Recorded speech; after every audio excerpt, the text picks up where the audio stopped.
Welcome back to the deep dive. Today we are wrestling with a figure who didn't just rule the ancient world. In many ways, he basically engineered the very template for how an empire is supposed to function. Yeah. We are looking at Darius I, or as history remembers him, Darius the Great. It's a fitting title, though I think by the end of this we might decide that Darius the Resourceful, or perhaps Darius the Ruthless, would be just as accurate. I think so, too. Most of us, we have this vague image of Darius. Maybe you picture the guy from the Bible who threw Daniel in the lion's den. He's a whole other historical mix-up. Exactly. A spoiler alert there. Or maybe you just think of him as the guy who lost the Battle of Marathon to the Greeks. But when you actually dig into the source material, specifically the Achaemenid records and, the Behistun Inscription, the scale of what this man achieved is Nazi.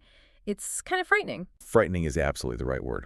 We are talking about the Achaemenid Empire at its absolute territorial zenith. He controlled everything from the Balkans in Europe, stretching all the way across the Middle East to the Indus Valley in modern Pakistan. From the Black Sea in the north, right down to Egypt and Sudan in the south. It's a landmass that's hard to even comprehend without a map in front of you. It's essentially the entire known world of antiquity, give or take the Greek mainland and China. And it contained nearly 44% of the world's population at that time. 44%. Just let that sink in. Yeah. Nearly half of every human being alive on the planet lived under the laws of this one man. He was the first true world empire. But the hook here isn't just the size, it's the tension. The tension between his reputation and his reality. Right. Darius is remembered as the great administrator, the lawgiver, the builder of Persepolis. But his rise to power, it reads like a political thriller, a conspiracy thriller. That's what jumped out at me immediately. It's pure Game of Thrones. You expect this, boring story of a prince inheriting a crown. Instead, you get assassinations, you get body doubles, secret identities, and what might just be the first recorded instance of weaponized fake news in human history. It is a masterclass in propaganda. And that really is the mission of this deep dive. We need to unpack how a man who was, arguably a usurper, managed to seize the throne. And not just seize it, but hold it. Exactly. And then, even more impressively, how he transformed this chaotic collection of conquered lands into a centralized functioning machine that, basically ran like clockwork. So let's start with that, the usurper's tale. We have to set the scene. Cyrus the Great founded the empire. He's the George Washington figure. Everyone loves him. The founder, yeah. Universally revered. He dies. His son, Cambyses II, takes over. Cambyses goes off to conquer Egypt, and this is where the narrative just completely splits. It splits between what Darius says happened and what, probably happened. Right. So the official narrative, and this is the one Darius literally carved into the side of a mountain to make sure nobody could edit it, is that Cambyses had a brother named Bardia. Okay. Darius claims that before Cambyses went to Egypt, he secretly murdered this brother, Bardia, but told no one. Which already sounds a little too convenient. He killed him, but nobody knew. Exactly. It completely relies on the idea that the entire royal court was so terrified of Cambyses that they just didn't ask, hey, where'd your brother go? Right. So while Cambyses is away in Egypt, a Magian priest named Gamada discovers this secret. And here's the twist. This priest, Gamada, apparently looked exactly like the dead brother Bardia. The evil twin trope. I mean, it's a classic. The original, essentially. Yeah. So this priest decides to pull off the ultimate con. He sits on the throne in Persia. He claims to be Bardia, and the entire empire. Nobles, generals, commoners, they all believe him. The whole empire. The whole empire. Darius claims this imposter ruled for months. He even says Gamada was popular because he remitted taxes for 3 years to, buy the people's loyalty. Okay, just so I'm clear on the official story here. The king's brother is dead. A random priest, who is his doppelganger, steals his identity, takes the throne, and rules for months. And no one realizes he's an imposter, not even his own wives. Well, Herodotus adds a spicy little detail there. He claims the imposter, the Magian, had no ears. Apparently, Cyrus had cut them off for some previous crime. Oh, what? And one of the wives, a woman named Phididemia, got suspicious. So she felt his head while he was sleeping and realized he had no ears. That's supposedly how the conspiracy was uncovered. That feels like folklore. It has to be. It almost certainly is. But back to Darius's official story. Cambyses hears about this imposter back in Persia and starts heading home from Egypt, but he dies on the way. Some sources say he wounded himself with his own sword by accident, while mounting his horse. A very convenient accident. Yeah. Striking the same spot on his thigh where he had stabbed the sacred Apis bull in Egypt. So it's framed as, divine retribution. This leaves the imposter Gaumata in full control of the empire. And this is where Darius enters the chat. Precisely. Darius was a spear bearer for Cambyses. Now that's a high rank, but he wasn't the direct heir. He claimed to be from a parallel branch of the royal family, the Achaemenids. A distant cousin, basically. A very distant cousin. Yeah. And he claims he realized the truth about the impostor through, divine insight from the god Ahura Mazda. So he gathers 6 other noblemen, the famous 7 conspirators, and they ride to the fortress of Sikayavadi to kill the false king. It sounds incredible. Almost. Too incredible. Like a movie script where everything falls into place perfectly for the hero. Which is why modern historians look at this with extreme skepticism. I mean, when you strip away the magical elements, the doppelgangers, the divine insight, the alternative explanation is much darker and frankly much more logical. Okay, what's the alternative? Most scholars today suspect that the man on the throne was the real Bardia, the actual son of Cyrus. So Darius didn't kill an imposter. He killed the rightful heir. Wow. That flips the entire script. If that's true, then Darius is a regicide. He's not a hero saving the empire. He's a murderer who killed the son of its founder. Correct. And that creates a massive legitimacy crisis.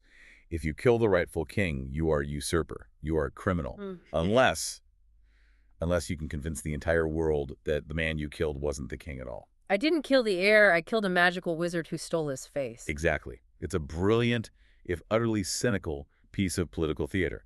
It solves all his problems in one fell swoop. It turns a political assassination into a holy war against a liar. And you notice how convenient it is that Cambyses accidentally died on the way back. It cleared the board completely for Darius. Okay, so let's assume the deed is done. The imposter, or the real brother, Bardia, is dead. Darius and his 6 buddies are standing over the body in this fortress. Now they have to decide who runs the show. And this is where Herodotus gives us this fascinating, almost philosophical account of what happens next. Yes, the constitutional debate. Yeah. This is one of the most famous passages in Herodotus. He claims the 7 nobles sat down to debate what the best form of government for Persia would be. Which is just a wild idea in itself. It is. One noble, Otanus, argued for democracy isonomia, he called it, equality before the law. He argued that monarchs inevitably become tyrants because, absolute power corrupts. He wanted to give power to the people. A Persian noble arguing for democracy in 522 BCE. It seems wildly anachronistic, doesn't it? Another noble, Megabyzus, argued for oligarchy rule by a select group of the best men. He said the masses are foolish and a mob is just a tyrant with many heads. And what about Darius? Darius, of course, gives this passionate defense of monarchy. His argument was essentially, if you have the best man, why would you want anything else? He argued that oligarchy just leads to factionalism and civil war because the elites are always fighting each other. Okay, that makes sense. And he said democracy leads to mob rule and corruption.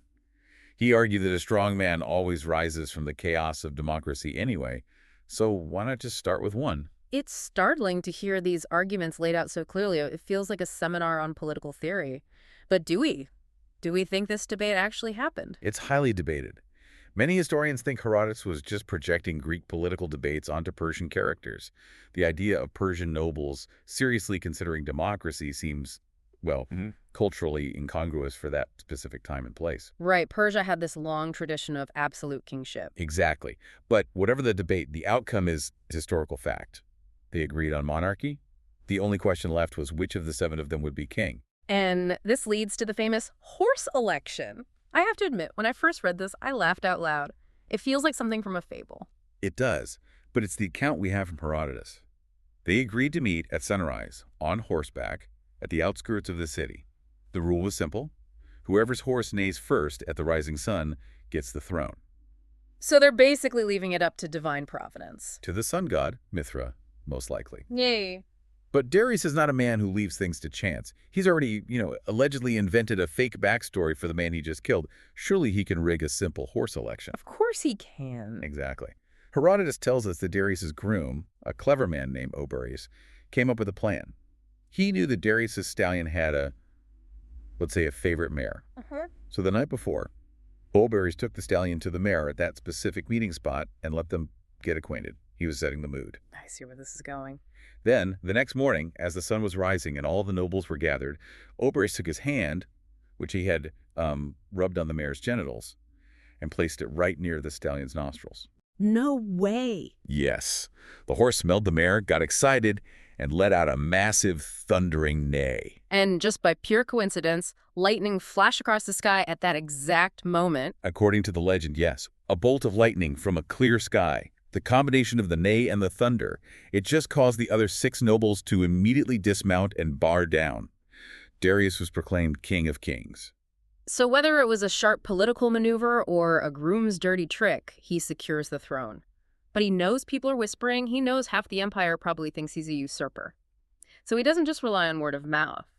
He creates the Behistun Inscription, and this thing is massive. It is the ancient world's billboard. Yeah.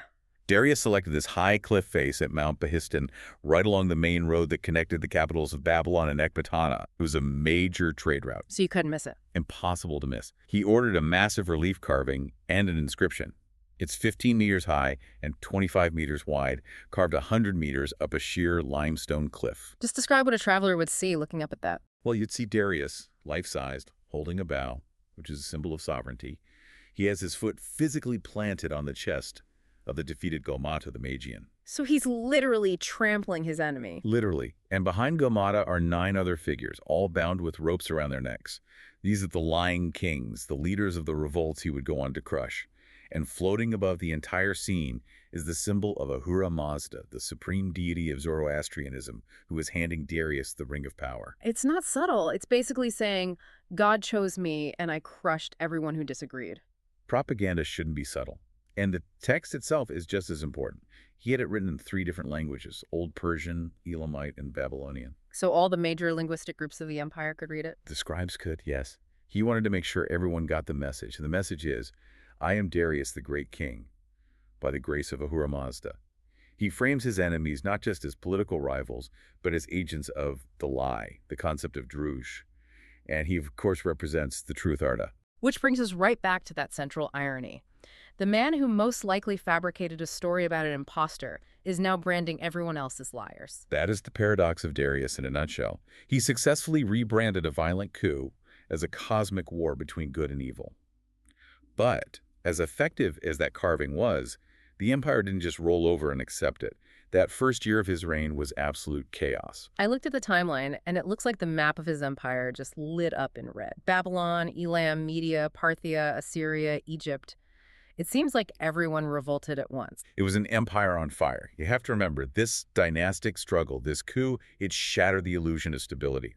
All these provinces that had been conquered by Cyrus the Great saw a usurper on the throne and thought, now is our chance. Now we can break free. They didn't owe any loyalty to this guy, Darius. None at all. Yeah. So Darius has to spend his first year just fighting for his life. He refers to all these rebel leaders as lying kings, of course. He fought 19 battles in a single year. 19 battles in 1 year. That's a staggering operational tempo. It is. He was dashing from one end of the empire to the other, splitting his army, trusting his generals. This period really proves his military competence. He didn't just inherit a stable, functioning empire. He had to reconquer it, piece by bloody piece. And he was brutal about it. Oh, absolutely.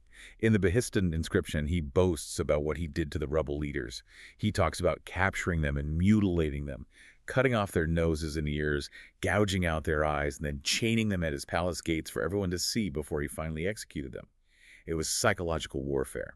There is one story from these revolts that really illustrates the nature of this warfare. The Babylonian Revolt. This is where we get the story of Zopyrus. This is a grim one. So Babylon had shut its gates. They were well supplied, well fortified, and they were prepared for a long siege. They were actually mocking Darius from the wall, shouting down things like, "You'll capture our city when mules have foals." Which is their way of saying when pigs fly. Exactly. It's never going to happen. And Darius is stuck. He's been sieging the city for a year and a half. He's getting desperate. And this is where we see the extreme, almost terrifying loyalty that Darius was able to inspire in his inner circle. Yes. A high-ranking Persian noble, one of the 7 original conspirators, in fact, named Zopyrus, comes up with a plan. He goes to Darius, And then he mutilates himself. He does it to himself. Yes, he cuts off his own nose and his own ears. He shaves his head. He has himself whipped until he is bloody and scarred. He makes himself look like a victim of horrific torture. My God. Then he defects. He walks to the gates of Babylon and says, "Look what Darius did to me. Let me in, I want revenge." The Babylonians see this man, a famous high-ranking general, horrifically disfigured, and they think, well, there is no way he is faking this. Yeah. Nobody would do this to themselves on purpose. He must truly hate Darius. It's the ultimate double agent strategy, but the cost of entry is your own face. And it works. It works perfectly. They trust him. They give him command of troops. Zosras then leads the Babylonian soldiers out and wins a few prearranged skirmishes against the Persians. So Darius is in on this. He's sacrificing his own men. Yes. Darius actually sacrifices some of his own dispensable troops just to sell the ruse. He lets Zopyrus slaughter 1,000 Persian soldiers just to prove his loyalty to Babylon. It's incredibly ruthless. Wow. And then, once Zopyrus has earned their total trust and has the keys to the city gates, he simply opens them in the middle of the night and lets the Persian army walk in. And Babylon falls. Instantly. Herodotus says Darius remarked that he would rather have Zopyrus whole again than 20 Babylons, but, he accepted the victory. It shows that the inner circle of Darius wasn't just political allies. They were fanatics committed to his success at any cost. But even that inner circle wasn't completely safe. We have to talk about the incident with Antaphernes. This guy was one of the original 7. He helped kill the Median. He probably thought he was untouchable. This incident shows the terrifying fragility of power under Darius. So the 7 conspirators had a special deal. They could enter the king's presence any time, unannounced, unless he was with a woman. It was a perk of being a kingmaker. A sign of their status. Precisely. So one day, Antaphernes tries to walk in. The guards at the door stop him, saying the king is with a woman. He doesn't believe them, or maybe he's just arrogant and he gets angry. He draws his sword and cuts off the ears and noses of the guards. There is a lot of facial mutilation in these stories. It was a common punishment, but to do it to the king's personal guards, that's treason. It's a direct challenge to the king's authority. Darius reacts instantly. He doesn't see this as a noble having a bad day. He sees it as the beginning of a coup. Paranoia. The paranoia of the usurper. Because Darius took the throne by force, he always feared someone would do the same to him. So he has Antaphernes and his entire family arrested, his sons, his brothers, everyone. He plans to execute them all. The whole family line. Wipe them out. But Antaphernes' wife comes to the palace and weeps outside the gates day after day, begging for mercy. Darius is annoyed, but he grants her a grim choice. She can save one male relative. Just one. And her choice is fascinating. It's not her husband. It's not even one of her children. She picks her brother. Yeah. Darius was baffled by this. He summoned her and asked her why.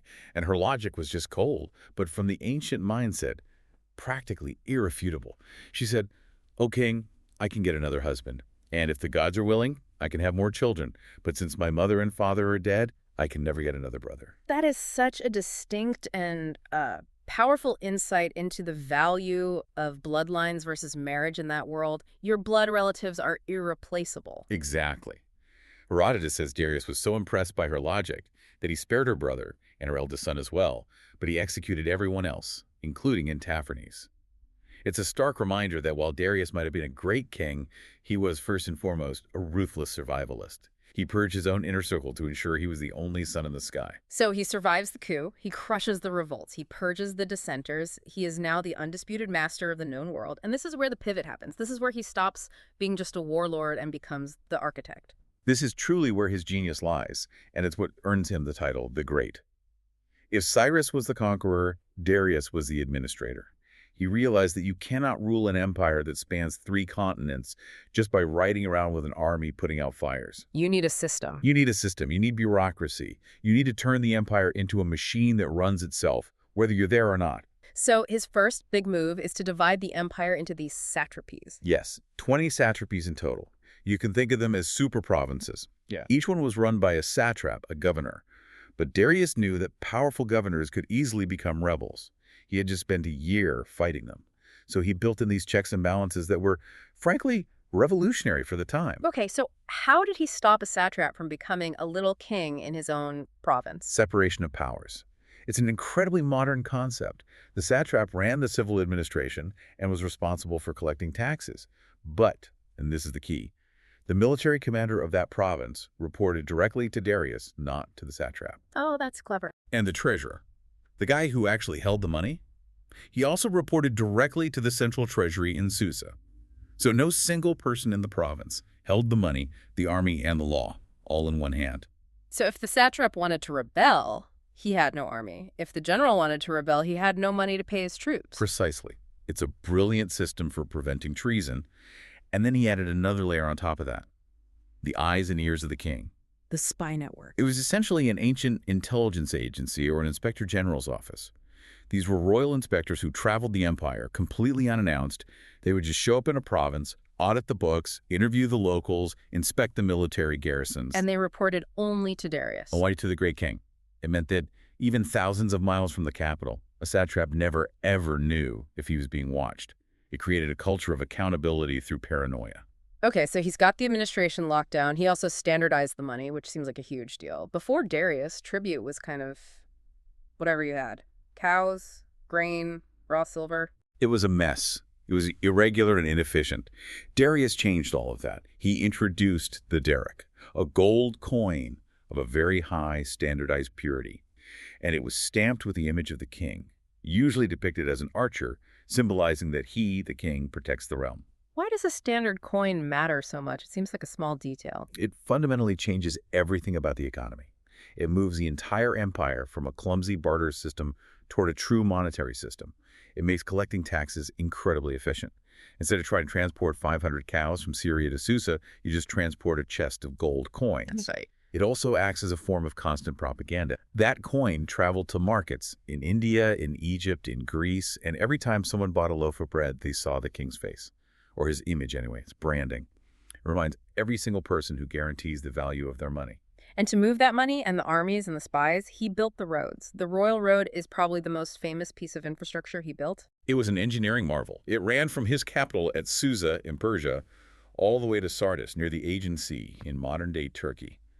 That's a journey of over 1,500 miles, or about 2,500 kilometers. And this wasn't just a dirt track. Not at all. It was a proper highway. They had relay stations, called caravanserais, every 15 to 20 miles. These stations had fresh horses, food, water, and lodging. This is where we get that famous slogan that the U.S. Postal Service kind of adopted. Neither snow nor rain nor heat nor gloom of night stays these couriers from the swift completion of their appointed rounds. Herodotus wrote that about Darius's messengers. They used a relay system of fresh horses. A royal message could travel the entire length of the empire in about 7 days. 7 days, and for a normal traveler. For a normal traveler, that same journey would take about 3 months. That speed is a weapon. It meant Darius knew about a revolt in the far west before the rebels had even finished planning it properly. It's information dominance. It's a concept we think of as modern, but Darius mastered it 2,500 years ago. He effectively shrank the empire. By reducing the communication time, he dramatically increased his central control. He also undertook these massive construction projects. We all know about Persepolis, the incredible ceremonial capital, which is just stunning architecture designed to awe and intimidate foreign ambassadors. But I was surprised to learn he dug a canal in Egypt. The Canal of the Pharaohs. It was an incredible feat. He completed a project that earlier pharaohs had started but never finished. He connected the Nile River to the Red Sea. A precursor to the Suez Canal. Essentially, yes. He even left these huge stone monuments, these stelae, along the banks with inscriptions celebrating it. One of them says, "I'm a Persian setting out from Persia. I conquered Egypt. I ordered this canal dug." It allowed ships to sail directly from the Mediterranean through the Nile to the Red Sea and on to Persia and India. It shows his vision wasn't just about land power. It was about global connectivity and trade efficiency. He was thinking like a CEO of a global logistics company. So the machine is humming, the money is flowing in, the roads are paved, the bureaucracy is working. But Darius is still a king, and kings always want more land. We have to look at his military ambitions outside the empire, which had, let's say, mixed results. That's a good way to put it. He looked both east and west. In the east, he was very successful. He pushed his armies into the Indus Valley, securing the incredibly rich resources of what is now Pakistan and northwestern India.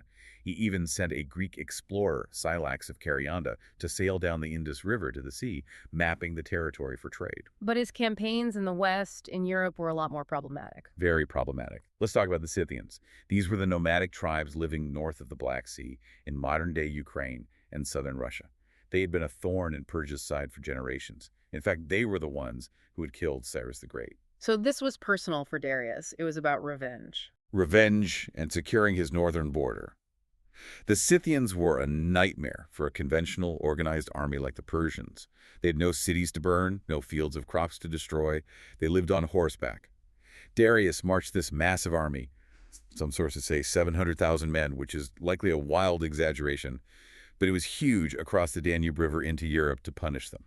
But the Scythians just wouldn't fight. No, they refused to engage in a pitched battle. They engaged in scorched earth tactics. They just retreated endlessly across the vast steppes, filling in the wells and burning the pastures in front of the advancing Persian army. So Darius is just marching his massive, expensive army into a wasteland, and his supply lines are getting longer and longer. Exactly. He couldn't catch them because they were lighter and faster. It's completely frustrating for him. And this leads to this incredible exchange of messages. Darius is furious. He sends a message to the Scythian king, Idanthyrsus, basically saying, "Stop running, stand and fight like a man, or submit and bring me earth and water as tribute." And what was the reply? The Scythian reply is just legendary. The king sends back a message that says, "I am not running from you in fear. I am simply doing what I always do, wandering with my people. We have no cities or crops for you to destroy that would compel us to fight you. But," and this is the real kicker, "if you are so eager for a fight, go and find the graves of our ancestors and try to destroy those. Then you will see whether we will fight for them or not." Wow, that is chilling. It's basically saying you can't hurt us because we don't value the things that you value. Your whole model of warfare is useless here. That's exactly. It highlighted the absolute limits of the Persian war machine against asymmetric warfare. And Darius, to his credit, was smart enough to realize he couldn't win this. He declared victory, claiming he had pacified the border and retreated before his army starved to death. It was a strategic withdrawal, but it showed he wasn't invincible. It was the first time the machine had really stalled. But the Greeks, they were a different kind of headache altogether. This is what you called the Greek stumble. It started around 499 BCE with the Ionian Revolt. The Greek city-states on the coast of Turkey, which were under Persian rule, rebelled. And they were actively supported by Athens and Eretria from the Greek mainland. They didn't just support them, they actually burned a major Persian city, didn't they? They did. They managed to march inland and burn Sardis, which was the regional Persian capital. For Darius, this was an unforgivable insult. This is where we get the story that he was so furious he had a servant say to him 3 times every single dinner, "Master, remember the Athenians." He was not going to let that slide. Rebellion against the king was a rebellion against Arta, against cosmic truth and order. It had to be punished. For him, it wasn't just politics. It was a moral imperative to crush this disorder. So, after the revolt is finally put down, he sends a punitive expedition in 490 BCE. Now, a lot of listeners might be thinking of the movie 300 with Leonidas and the Spartans, but that's much later. This was a targeted strike. Correct. This wasn't the full might of the empire coming to conquer all of Greece. It was a large expeditionary force, but its goals were specific. It was led by his commanders, Datis and Artaphernes. Their mission was to punish Eretria and Athens. And they were successful at first. Very. They successfully besieged and destroyed Eretria, enslaving the population as punishment. Then they sailed across and landed at the Bay of Marathon, just north of Athens, to deal with the Athenians. And we all know how that went. The Battle of Marathon. The Athenians, though heavily outnumbered, pulled off one of the most shocking victories in military history. They charged the Persian lines at a run and completely routed them, driving them back to their ships. The Persians lost, about 6,400 men? The Athenians famously lost only 192. For the Greeks, this was the defining moment of their history. This was David beating Goliath. But what about for Darius? How big a deal was this back in Persia? For Darius, it was a humiliating check on his authority, but it wasn't a fatal blow. You have to understand the scale here. It was a border skirmish that had gone badly wrong. It didn't destabilize his throne or threaten the empire. The empire was so vast that losing a single battle on the far western fringe was like the United States losing a skirmish in a remote outpost. It hurts your pride, but it doesn't topple the government. But it meant he died with unfinished business. Deeply unfinished business. He spent the last few years of his life planning a massive, overwhelming invasion to crush Greece once and for all, an invasion he intended to lead himself. But his health began to fail, and then a major revolt broke out in Egypt, which distracted him.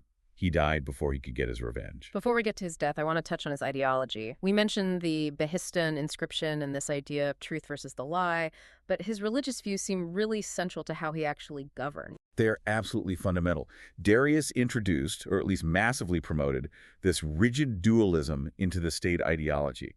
There is order, which is Arda, and there's chaos, or the lie, which is Druj. This was central to Zoroastrianism. And what this does is it means that by rebelling against the king, you weren't just a political dissident, you were an active agent of cosmic chaos. You were objectively evil. And that justifies any brutality used to crush you. Any and all brutality. But at the same time, as you mentioned, he funded the rebuilding of the Jewish temple in Jerusalem. He built and restored temples for Egyptian gods like Amun-Ra. That seems like a contradiction. It does. How do you square his zealous belief in Ahura Mazda with this tolerance for other faiths? That is the pragmatic genius of Achaemenid rule.